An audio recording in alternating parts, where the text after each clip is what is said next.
The economy of the Philippines is the world's 34th largest economy by nominal GDP. It is the 13th largest economy in Asia and the third largest economy in the ASEAN after Indonesia and Thailand.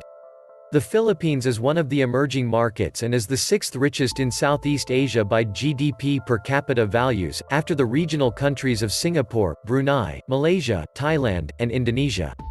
Since its independence, this Southeast Asian nation had massive and frequent political upheaval resulting in degradation of the economy. This resulted in many Filipinos seeking a job overseas, which contributes 8.6% of the economy. It has been listed by Goldman Sachs as the next big 11 countries. It was the second wealthiest country of Asia after Japan in 1960s. Today, 60 families in the Philippines are controlling most of the economy. Welcome to the Atlantis Report. The Philippines is primarily considered a newly industrialized country, which has an economy transitioning from one based on agriculture to one based more on services and manufacturing. As of 2018, GDP by purchasing power parity was estimated to be at $990 billion. Primary exports include semiconductors and electronic products, transport equipment, garments, copper products, petroleum products, coconut oil, and fruits. Major trading partners include Japan, China, the United States, Singapore, South Korea, the Netherlands, Hong Kong, Germany, Taiwan, and Thailand. The Philippines has been named as one of the Tiger Cub economies together with Indonesia and Thailand. It is currently one of Asia's fastest-growing economies. However, major problems remain, mainly having to do with alleviating the wide income and growth disparities between the country's different regions and socio-economic classes, reducing corruption, and investing in the infrastructure necessary to ensure future growth. The Philippine economy is projected to be the fifth largest in Asia and 16th most prominent in the world by 2050. According to the PricewaterhouseCoopers, it estimates that it will be the 12th to 14th of the richest economy in the world by 2060. While this opposes other reports from HSBC Holdings plc, that by the year 2050, the Philippines will have been stated to surpass the economy of Indonesia due to its yearly higher GDP growth rate of 6.5%, second, after China. However, economic statistics may still vary depending on the performance of the government every year. The Philippines' economy is still so dependent on remittances. It is dependent on foreign remittance, and it keeps foreign investors out. Foreign investors find the 60/40th constitutional provisions such a turn-off as they have built the business 100%, then upon entering the Philippines, they can only control 40% of the business and share it with the Philippine entity who will own 60% of the equity. This is such an irony. Filipinos keep foreign investors out, then go overseas to work for 100% owned foreign households and/or firms. This is an outcome of the ultra-nationalist agenda which protects Filipino businesses at the expense of Filipino job seekers and consumers. In the Philippines, what you have is a young population where 53% is under 25 years old, supplying labor to countries with an older demographic base. English being a primary language helps a lot, and in terms of opportunity cost, it is more beneficial to work abroad than to work the same job at home, where demand is higher for the price other countries are willing to pay for the same type of work. Also, it is hard to start a business here that can compete in regional markets since before you even start expanding, the local government will impose taxes to make businesses here less competitive. Also, these remittances are basically hot money coming in, increasing the disposable income of families here without the government doing anything. Now you remove that 10%, including all that money that fuel domestic consumption, then suddenly you have the Philippines contracting by at least 10%, which EMO is the difference of a stable economy and a revolution. It's the economic model the politicians have set up so that they don't have to address the underlying issues that make the Philippines poor. They're benefiting from the status quo, so what incentive would they have to change anything? Rather than fixing the corruption and inefficiency that prevents investment from coming in, the government just allows, almost encourages it seems, people to easily leave and send money back so that Filipinos can have a reasonable standard of living. The strength of the Philippines' economy lies mostly in its young English-speaking workforce. The main drive are the BPO call centers. The country is the world epicenter of call centers. Next to it is the remittances sent by overseas Filipino workers. The money provided by these two engines of growth helps to support the third engine, which is consumption. The country has a lot of big malls. For now, the Philippines is enjoying a high rate of growth, which is good.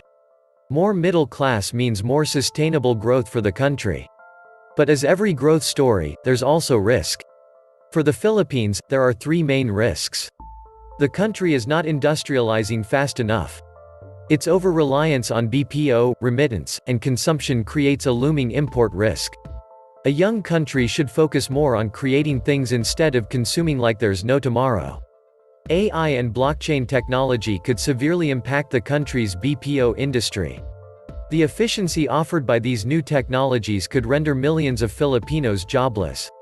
The third one is happening as we speak. It's the onset of robotics and immigration strains. Yes, it is cheap to employ Filipinos, but for how long? And this is the main problem of the Philippines economy. It is called, Sections 10 and 11, Article 12 National Parsimony.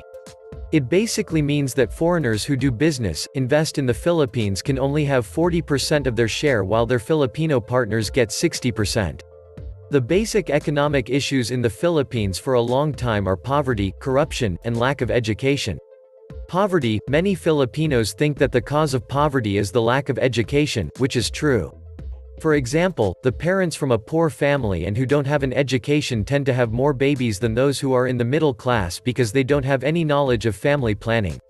While rich people in the Philippines only had 1 or 2 babies, they can focus on their future. The poor become poorer. The rich become richer. Aside from this are graft and corruption in the government, and the opportunities are centered in urban areas. These contribute to wealth inequality distribution in the Philippines. Employment often requires a lot of manual labor for insufficient income to support even a small family.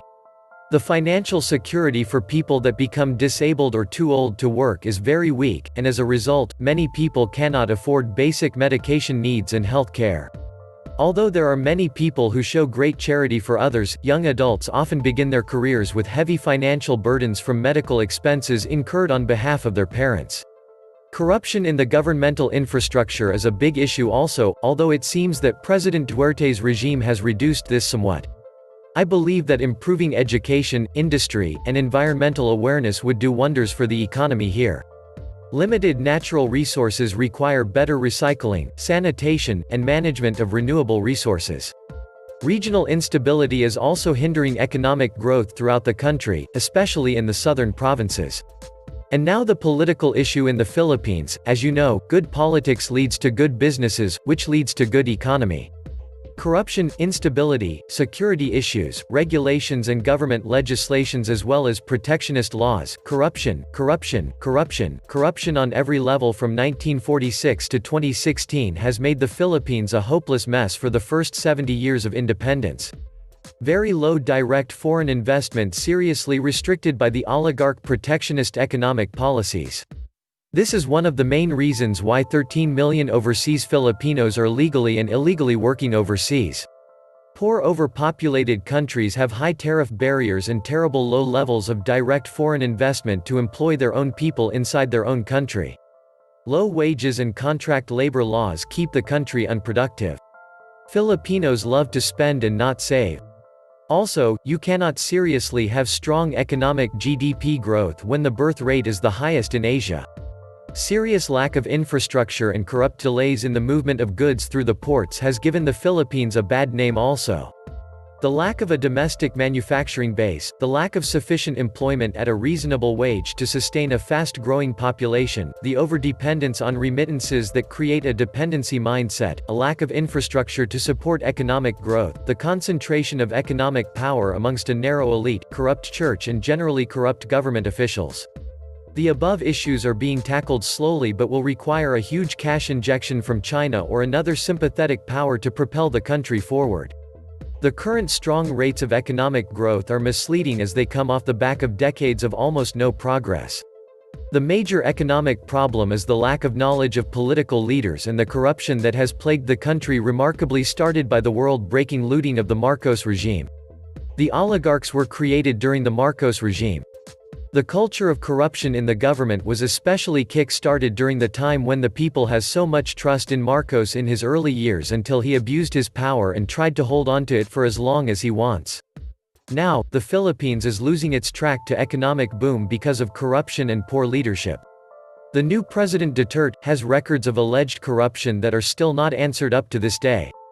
He also appointed incompetent cabinet members who are longtime friends. Just recently, the president admitted on national television that he owes the Marcoses his winning of the elections due to the financial support from Imee Marcos, daughter of the late dictator Marcos, for his presidential bid.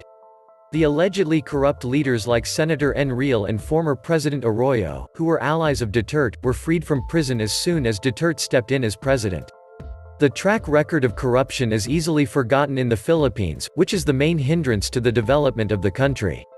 The country is now bombarded with fake news and propaganda to erase the history of corruption, and the government is rather focused on killing small-time drug pushers and on eliminating political enemies. The economic gains of the previous president Noynoy Aquino are in danger of being reversed due to the different ideology of the current administration. The people are still paying the debt that the Marcos regime has left, yet the current government considers Marcos a hero, a mistake that will mark in history as a sign of tolerance and turning a blind eye to grave corruption in the country. Previous President Aquino received international awards for the economic gains of the Philippines and his rigorous fight against corruption. The economic issues were addressed in the previous administration. Now they are not given proper attention. We cannot predict the future. We can only prepare for it. Everyone is preparing. I think the Philippines should too. This was the Atlantis Report. Please like, share, and subscribe. Thank you.